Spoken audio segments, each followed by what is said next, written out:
Before it became one of fashion's most experimental brands, Y Project was a dark, avant-garde label that was rooted in Gothic minimalism. Founded in 2010 by Johann Sarfati, the brand catered to underground fashion circles who gravitated to more edgier, deconstructed, tailored pieces. Johann Sarfati was a French-Moroccan designer with a background in architecture before transitioning into fashion. His collections were a mix of distressed leathers, sculptural outerwear, and a heavy usage of the colors black and gray. In the early years, Y Project was a niche brand, but was deeply respected by those who appreciated the darker side of avant-garde fashion. Sadly, in 2013, Johann passed away, leaving the brand's future uncertain. Co-founder Giles Ilalouf wanted to keep the brand alive, but knew that they needed a new creative lead. Instead of appointing somebody with a similar design language as Sarfati, Ilalouf decided to go with Glenn Martens as the brand's new creative director. Although Glenn Martens also had a background in architecture, his approach to fashion was different than Johann's. Their aesthetics were completely different, but it was something that Y Project needed.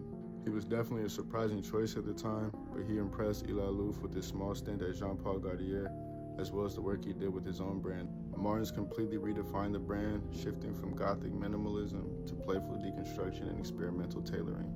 He introduced gender-fluid silhouettes, designs that featured trompe-l'oeil techniques, and clothes that could be worn in multiple ways.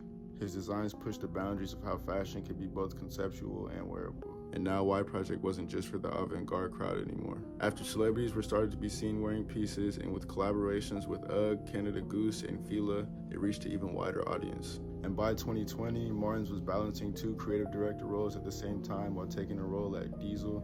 But behind the scenes, Y Project was facing a lot of issues. June of 2024, Giles Ilalouf passed away, and with the stepping down of the CEO, Martens also decided to step away from the brand and focus more on Diesel. By October of 2024, the brand entered receivership, meaning that it was financially unstable and they were looking for investors.